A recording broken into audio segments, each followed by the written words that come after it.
Hermanos, que Dios me los bendiga. Yo soy Pastor Luis. Qué bendición poder estar este domingo con ustedes.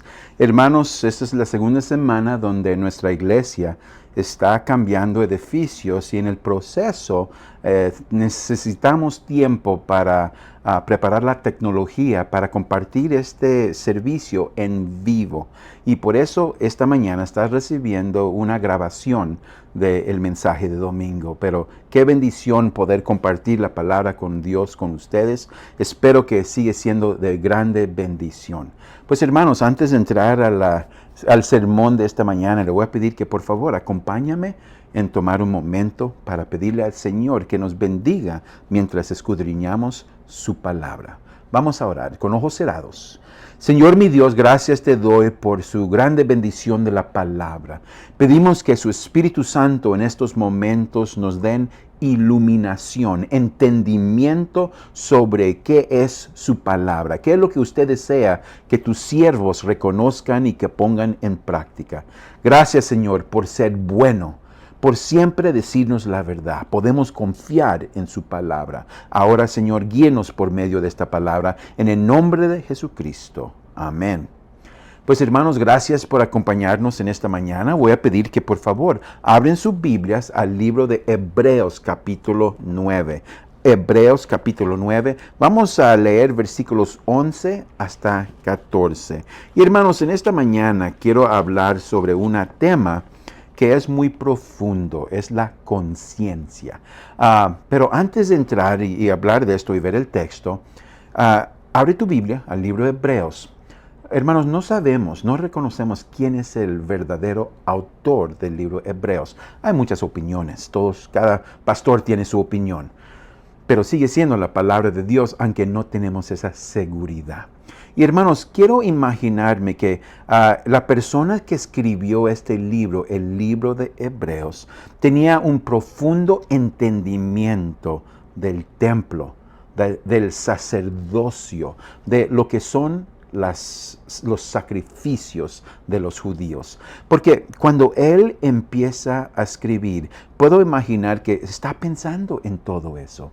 Tiene en su mente este increíble templo, este edificio entregado para Dios. Es increíble, el templo de los judíos. Y dentro, todos estos sacerdotes, para atrás y para adelante van, cada uno trabajando para el Señor, queriendo servir al pueblo, para acercar el pueblo de Dios. Y lo hacen por medio de sacrificios.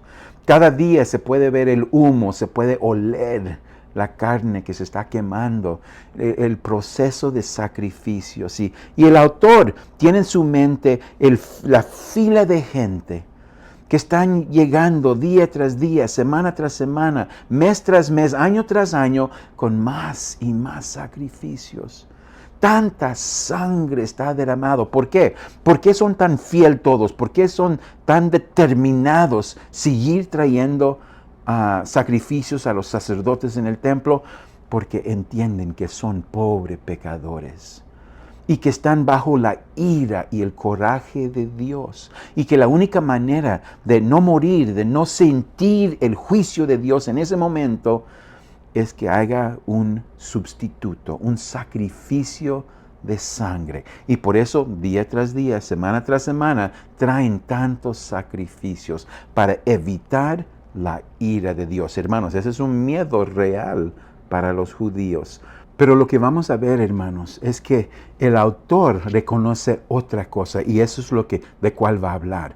Él entiende que el templo, los sacerdotes y los sacrificios solo son tipos, figuras, símbolos, sombras de una realidad. Lo que él mira con sus propios ojos solo son sombras de algo celestial. Y lo va a mencionar. Abre su Biblia, por favor, a Hebreos capítulo 9 y escuche lo que dice el autor. Empezando en capítulo 9, versículo 11, dice esto: pero estando ya presente Cristo, sumo sacerdote, él sabe, en la tierra hay sacerdotes y son sombra del sumo sacerdote Cristo. Dice, de los bienes venideros por el más amplio y más perfecto tabernáculo. El templo en la tierra es hermoso, pero solo es una sombra, una figura del tabernáculo celestial. Dice, por el amplio y más perfecto tabernáculo, no hecho de manos, es decir, no de esta creación. Versículo 12. Y no por sangre de machos, cabríos, ni de becerros, sino por su propia sangre.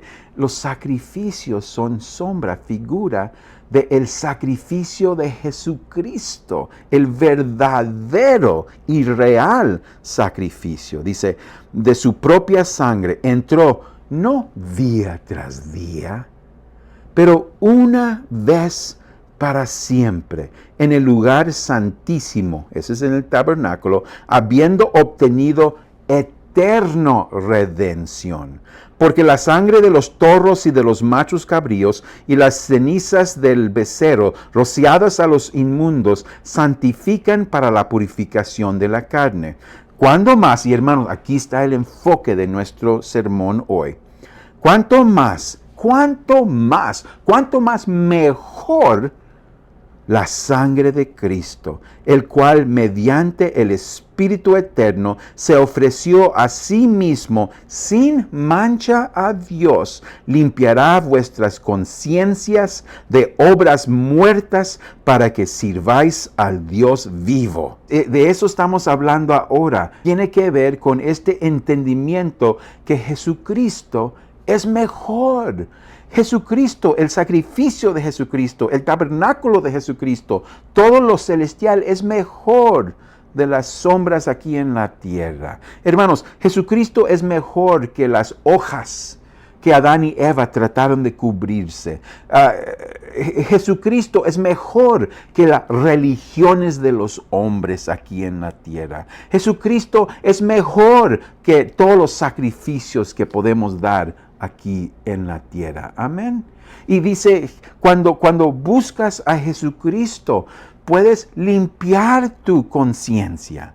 No tienes que venir día tras día tratando de placer a un Dios corajudo o enojado. No. Dice la Escritura, limpiará vuestras conciencias de obras muertas para que sirváis al Dios vivo. Amén. ¡Wow! Hermano, eso quiere decir que puedes vivir con la conciencia tranquila. Y eso es el tema del mensaje de hoy, vivir con una conciencia tranquila. Pues hermanos, para entender mejor este tema de la conciencia, yo creo que es importante regresar en el libro de Génesis para entender mejor al Señor y nosotros y qué parte tiene que ver la conciencia con nuestras vidas. Dice la Biblia, hermanos, en el libro de Génesis, capítulo 1, versículo 26, que el Señor dijo que vamos a hacer al hombre en nuestra imagen y semejanza. Entonces, el Señor hace al hombre. El libro de Génesis capítulo 2, versículo 7, nos dice algo más, porque aquí está aumentado. No solo nos hizo Dios con sus propias manos, pero hizo algo más. Permítame leerle, hermanos. Génesis capítulo 2, versículo 7. Dice, entonces Jehová Dios formó al hombre del polvo de la tierra y sopló en su nariz. Sopló en su nariz aliento de vida y fue el hombre un ser viviente. Hermanos, Dios, por su propia voluntad, Él hizo al hombre con sus propias manos. Y cuando ya lo formó del barro de la tierra, Él sopló en su nariz el aliento de vida. Y de ese momento entendemos que el hombre hecho en la imagen de Dios es material y inmaterial. Es cuerpo, pero también es espíritu y alma. ¿Y por qué lo hizo así, hermanos? Pues vamos a hablar de eso en un momento. Pero lo que sí miro es en Génesis capítulo 1, después que Dios hizo al hombre, lo hizo en su imagen, lo formó en su imagen. sopló y lo hizo inmaterial con espíritu y alma. Y eso es lo que dice, que fue muy bueno.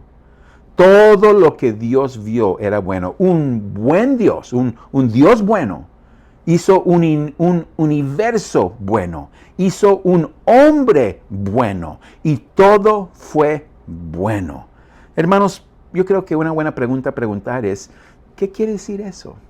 ¿Cómo sabes que algo es bueno?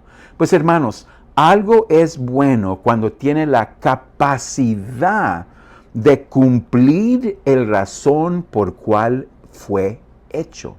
Algo es bueno cuando tiene la capacidad de cumplir el razón por cual fue hecho.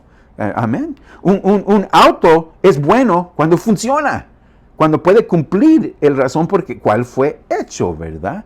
Y Dios, hermanos, nos da evidencia porque nos hizo a nosotros. Nos hizo en su imagen, con sus propias manos, y nos dio el respiro de vidas, nos hizo alma, espíritu y cuerpo, porque el razón por cual nos hizo a nosotros es para reflejar al Señor y representar al Señor a toda la creación.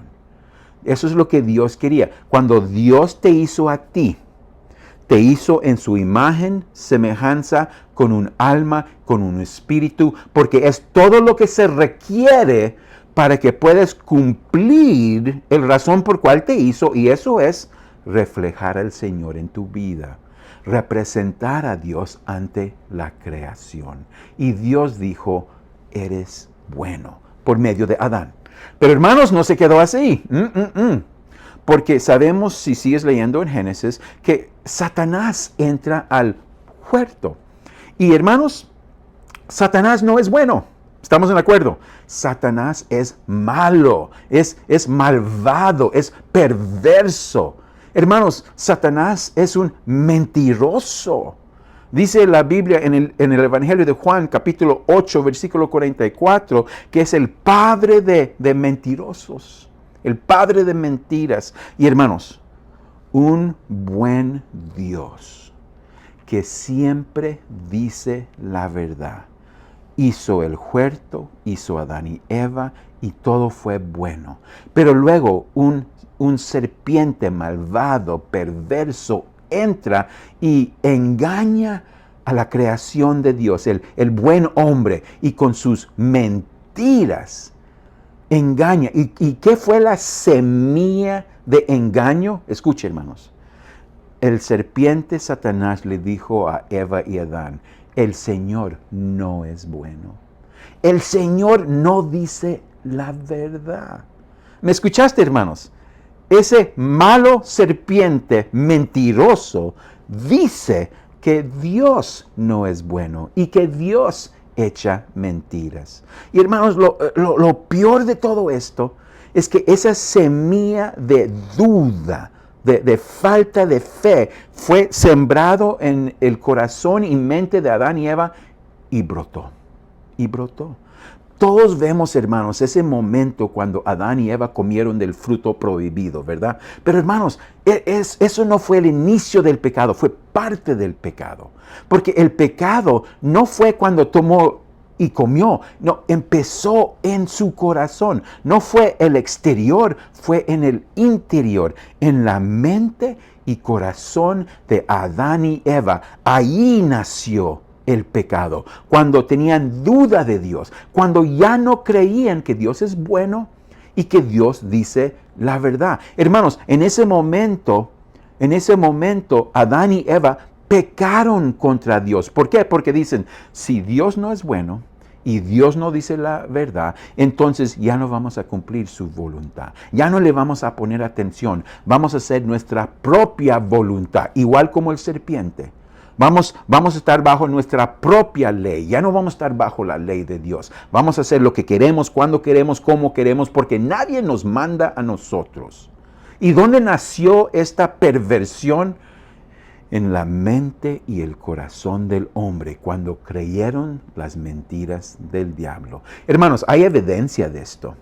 Dice el libro de Génesis capítulo 6, que cuando Dios mira el hombre, dice, vio Jehová que la maldad de los hombres era mucha en la tierra y que hermanos, todo diseño de los pensamientos del corazón de ellos era de continuo solamente el mal.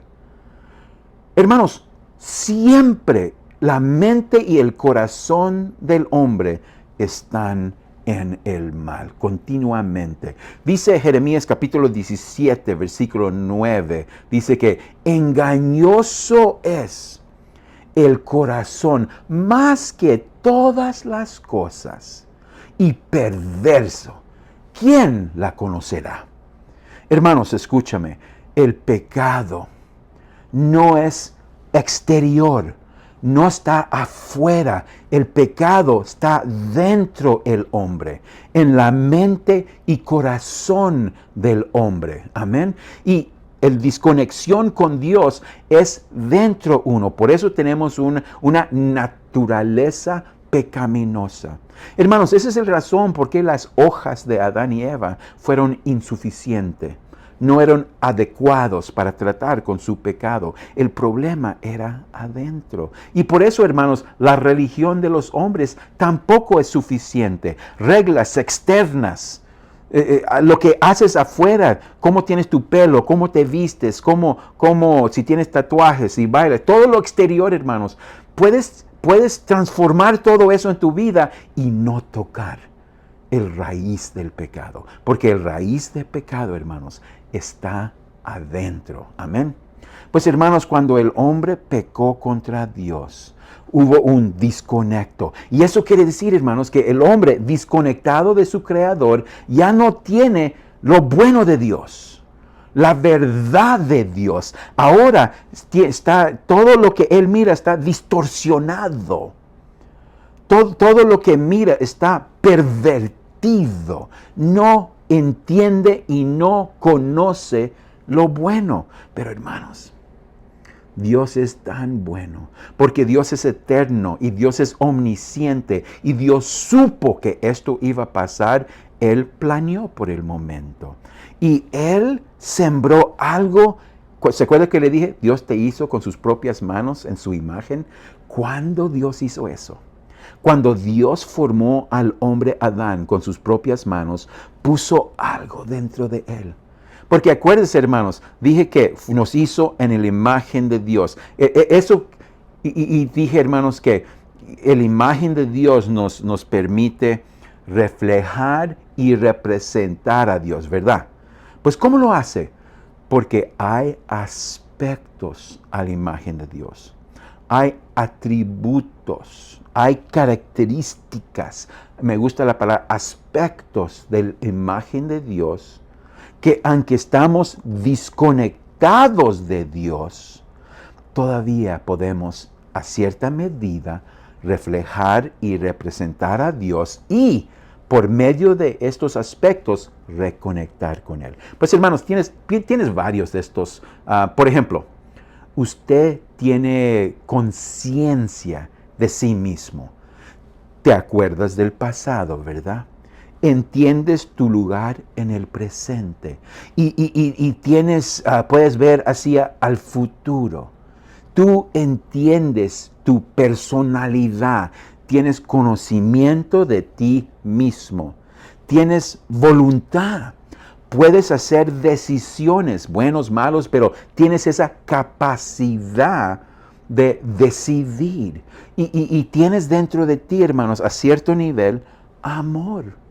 Amor te guía. Ese amor que sientes por tus hijos, por tus amados. Hermanos, eso es parte de la imagen de Dios que Dios puso en ti. Lo lógico, el razón, tu capacidad de pensar, tu creatividad, cuando tocas la guitarra, el piano, cuando cantas, cuando escribes poemas, cuando dibujas un retrato, todo eso es un reflejo del aspecto de Dios. Y Dios puso eso en ti. Y hermanos, cuando Dios dejó eso ahí, era para en caso de emergencia. Igual, hermanos, como un hospital que depende de luz para mantener las máquinas que salvan a vidas, que cuidan a las personas en el hospital, ¿qué pasa si se apaga la luz?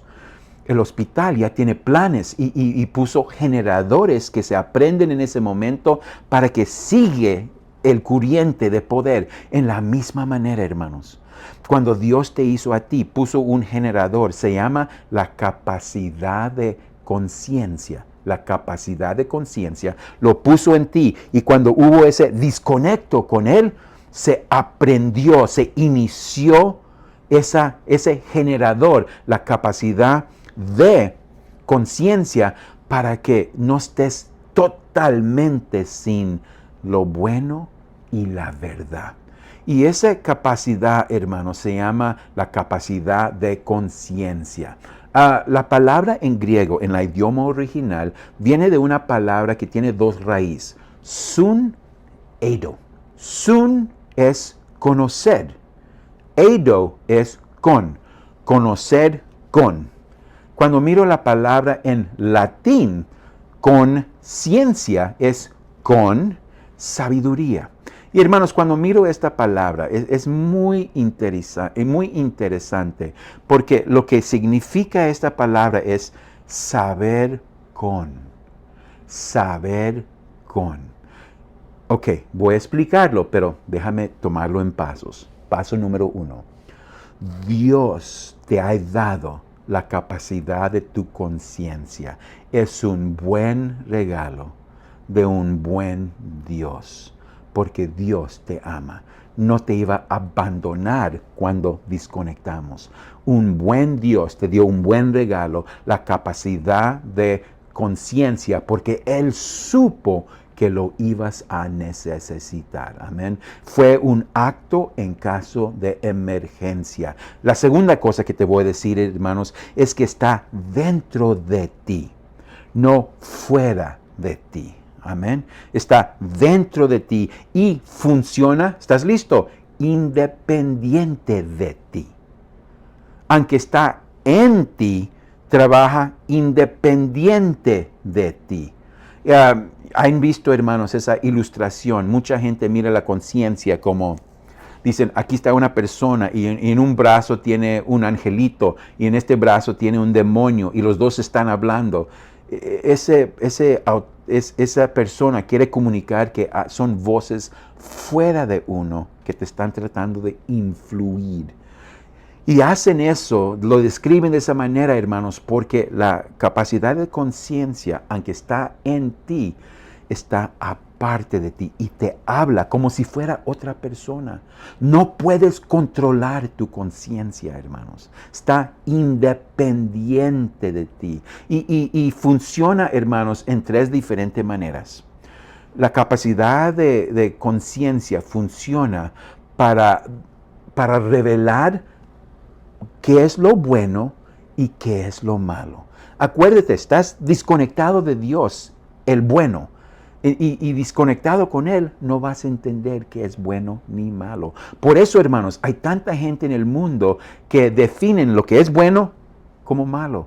Y dicen que lo que es malo, que es bueno. No, están mal. Están distorsionados, pervertidos en su entendimiento. Entonces, la capacidad de conciencia nos da la capacidad de reconocer lo bueno y lo malo. Y también, hermanos, Dios lo puso ahí para animarte, que te regreses a Él. Porque el momento que miras, aunque estás desconectado de Dios, cuando miras el mundo, reconoces que hay mucho malo. En el mundo, hermanos, hay guerra. Hay violencia, hay enfermedades, hay caos y miras todo lo malo y hay algo en ti por medio de la conciencia que dice las cosas no deben ser así. Te deja inquieto porque sabes, esto no puede ser el fin. Esto no es como deben ser las cosas. Hay algo mejor y la conciencia te llama a eso a la atención para que busques lo bueno, para que busques a Dios. Tú sabes que debe ser mejor y lo único mejor, lo único bueno es con Dios, hay que reconectar con Él. La segunda cosa que hace la capacidad de conciencia es actúa como juez. Porque hermanos, cuando tu conciencia te dice, identifica y revela bueno y malo, entonces pone la responsabilidad sobre ti reaccionar como debes. Entonces, la conciencia espera que reacciones bien, que hagas lo correcto. Y cuando no haces lo correcto, tú sabes que estás mal. Aunque te justificas con la gente, aunque pasas excusas, aunque te enojas, te escondes, sea lo que sea, haga lo que haga, tú sabes cuando has hecho el mal. No te hagas como no sabes, sí sabes. ¿Por qué? Porque tu propia conciencia te lo dice. Puedes quejarte con todo el mundo, pero no te puedes quejar con ti mismo.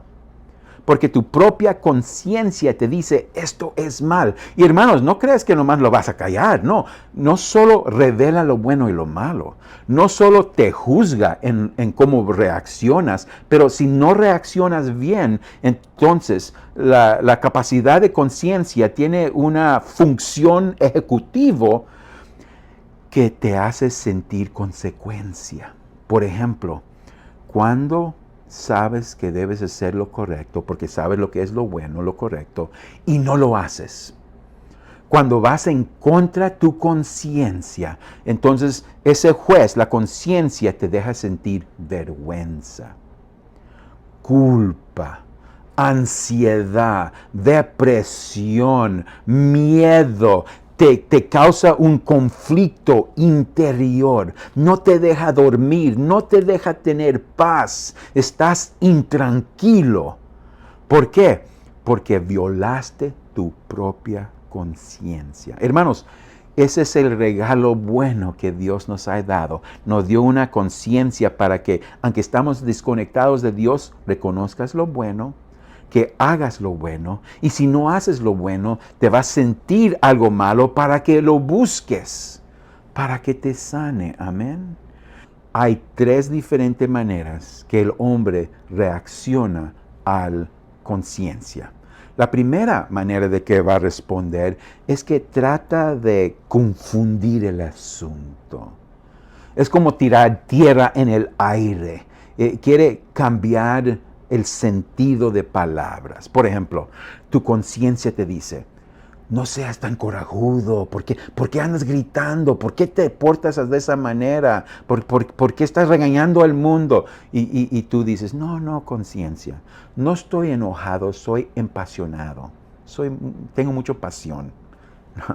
O tu conciencia te habla y dice, no estés echando mentiras, lo que dijiste no es cierto, eres mentiroso. No soy mentiroso. No, conciencia, no soy mentiroso, soy creativo.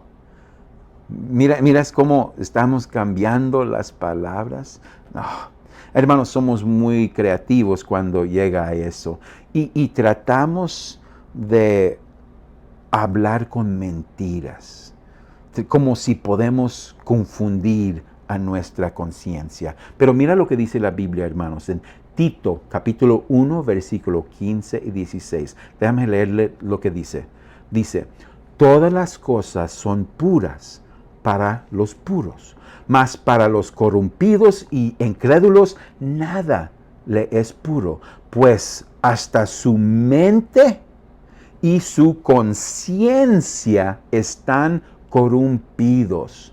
Profesan conocer a Dios, pero con los hechos lo niegan, siendo abominables y rebeldes, reprobados en cuanto a toda buena obra. Hermanos, esta es la persona que trata de pintar lo malo como si fuera bueno y pintar lo bueno como si fuera malo. Y eso, hermanos, es grave pecado. Y tenemos que tener cuidado porque sigues repitiendo, hermanos, y le estoy hablando a cristiano y a no cristiano. Si sigues tratando de engañar a Dios, engañar a otros, engañarte a ti mismo. 1 Timoteo capítulo 4, versículo 1 y 2 dice que puedes cauterizar tu conciencia. Puedes empezar a dañar tu conciencia. Si sigues con estas mentiras, tú mismo estás matando la capacidad de tu conciencia reconectarte con el Señor. Y hermanos, esto abre un tema del cual no puedo hablar ahorita en este sermón, pero tal vez en un estudio, hablando de psicópatas o sociópatas o trastorno de narcisista de la personalidad. Esos son temas muy profundos, pero existe gente que no quiere aceptar que están mal. También la segunda cosa que trata de hacer la gente con su conciencia es redigir el pecado. Y lo que quiero decir es esto. Si el pecado está adentro, en lugar de tratar con el raíz del pecado, buscan algo en el exterior. Buscan algo afuera de unos mismos. Yo estoy seguro que has escuchado cuando alguien dice, el diablo me hizo que lo haga. El diablo me hizo que lo haga. Están tratando de echarle culpa al diablo afuera, en lugar de tomar responsabilidad por lo que pasó adentro de uno, en su mente y en su corazón. Y hermanos, hay mucha gente que hace eso. Dice, yo soy como soy porque mis padres dijeron, mis padres hicieron, mis padres tienen la culpa. O sociedad, el pastor, mi iglesia, todas estas personas. Y no quieren tomar responsabilidad. La tercera cosa que pasa, hermanos, es que nos castigamos solo. Y esto pasa con mucha gente religiosa y no religiosa. Y lo que pasa, esto es resultado de mal enseñanza, falsas doctrinas, mentiras del diablo, donde tienen un errante vista a Dios y a uno mismo. Ellos mismos, hermanos, dicen, sí, pastor, predica, tienes razón, soy malo, soy muy malo, qué malo soy. Y este es el tipo de persona que busca la religión, busca el legalismo, y se enfocan en lo peor del hombre. Y están en contra de uno mismo, están en contra de otros. Y cuando miran a Dios, solo miran un Dios de odio, de coraje, un Dios que castiga, un Dios enojado. Y eso, hermanos, daña mucho porque eso nos lleva a auto-odio, que nos sentimos muy mal y hermanos, nos juzgamos solitos. No necesitamos que alguien nos regañe, nosotros mismos nos juzgamos. Pues hermanos, sabiendo todo eso, ¿qué debemos hacer? Quiero que sepas, hay esperanza. Porque como el autor de Hebreos dice, Jesús es mejor. Hermanos, en lugar de engañar el mundo sobre tus pecados, en lugar de tratar de poner la culpa en otros, en lugar de castigarte solo, reconecta con Cristo. Hermanos, quiero enseñarte esperanza. Y esa esperanza se encuentra aquí en Jeremías capítulo 31. Quiero enfocarme específicamente en versículo 34. Mira lo que dice aquí en versículo 34. Dice esto, y no enseñará más ninguno a su prójimo, ni ninguno a su hermano, diciendo, conoce a Jehová, porque todos me conocerán, desde el más pequeño de ellos hasta el más grande, dice Jehová. Aquí, hermanos, en Jeremías 31 hasta 34, nosotros estamos viendo versículo 34, Dios ha dicho, voy a hacer un nuevo pacto. Y en lugar de poner mi palabra en tablas de piedra que se pueden perder, que se pueden quebrar, voy a poner mi verdad, mi bondad en tu corazón. Hermanos, mira lo que dice aquí. Voy a terminar el versículo. Dice, porque Jehová dice, perdonaré la maldad de ellos. Perdonaré la maldad de ellos y no me acordaré más de su pecado. ¿Me escucharon, hermanos? No me voy a acordar de su pecado. Hermanos, en este momento quiero que pienses, cierre los ojos si quieres. ¿Cuál es el peor pecado que has cometido en tu vida? Eso que más te da vergüenza, lo que sientes es peor ante los ojos de Dios. ¿Qué es esa rebelión, ese pecado, ese ofenso, ese ataque contra Dios? ¿Qué has hecho que es, y en tu propia mente dices, imperdonable? ¿Qué es Lo peor que hay, no le digas a nadie, pero ténganlo en la mente un momento. ¿Y qué crees que dice el Señor? Ese pecado que tienes en tu mente, todos los pecados que has cometido, no tienes que justificarte. No tienes que echarle la culpa en otros. No tienes que castigarte solo. Dámelos a mí. Yo soy el Cordero que quita los pecados del mundo. Y hermanos, ¿y cómo los quita? Se olvida de ellos. Aunque tú no los sueltas, aunque lo cargas contigo, te sientes culpable, el Señor ya ni lo piensa, no lo considera. ¿Por qué? Porque Él se olvidó. Él mismo dice, tan lejos que el este del oeste, tan lejos Dios ha quitado tus transgresiones. Hermanos, puedes tener una conciencia limpia hoy mismo. ¿Cómo? Si estás aquí escuchando este mensaje. Y hermanos, si eres no cristiano o cristiano, pero tu conciencia te está hablando. Hay pecado en tu vida que te está desconectando de Dios. Tú sabes que no es bueno lo que estás haciendo. Si no conoces a Cristo, te invito, acércate a Él. Busque a Cristo. Y si eres cristiano, regrese a Cristo. Hermanos, no trates de justificarte más. No trates de esconderte, de culpar a otros o castigarte solito. No. Venga a Cristo y entrégale ese pecado. Y Él se va a olvidar del pecado cuando te perdona. Y hermanos, te va a dejar con una conciencia limpia. Wow. Va a darte paz y descanso con una conciencia limpia. Bendito sea el Señor. Gracias, hermanos, por escuchar este mensaje. Voy a continuar en la próxima semana hasta esos momentos. Que Dios me los bendiga.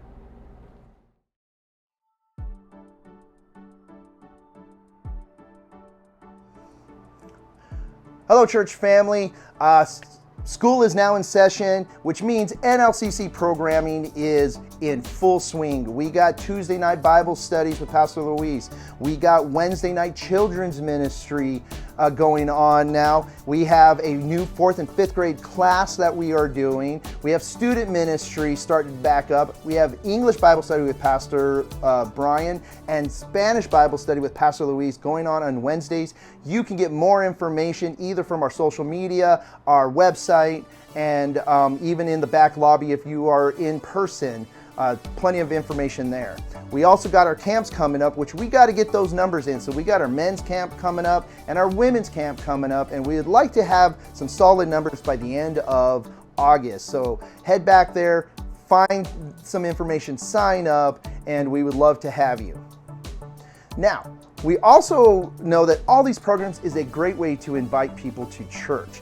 According to various studies, depending which ones you see, anywhere from 63% to 85% of people who are invited by friends and family will come to church. So we encourage you all, what friend is out there who could hear the gospel? What family member is out there to hear the gospel? And there is various ways of doing it. You can be coy about it. Simply say, hey, it would be nice to see you at church. Come if you want to. You can be direct about it and just give them the information. Hey, we got church going on. Come visit NLCC. We got a really cool new building, and we'd love to have you out. It's every Sunday, Spanish at 9:30, English at 11. Very simple. Even when I trip over my words, you kind of get, you pretty much understand. Or you can be really direct and like full board reform about it. Hey, heathen, you should come to church and hear the gospel of Jesus Christ. I don't want to see you go somewhere that's hotter than Phoenix. All right, you can be that way too. There's a variety of ways to do it, and you don't have to be scared. I mean, let me tell you something. I know of a little boy who's around 5 years old who's an evangelist machine. All right, if a 5-year-old understands the gospel and has no fear telling people about it, we probably should do better. Just saying. If you want to know who that boy is, come find me. I'll tell you who it is. But anyways, my point is, invite people to church. Invite people to hear the gospel. This is very important, and besides, it's very biblical, all right? Just saying. All right. So if you need any more help, talk to some elders, talk to some pastors, talk to even the other church members. Do it as a team, do it individually, it doesn't really matter. And if you got some good ideas about how to invite people, hey, come see us. We'll gladly promote them. Other than that, we hope you enjoyed the sermon this week, and may God bless you.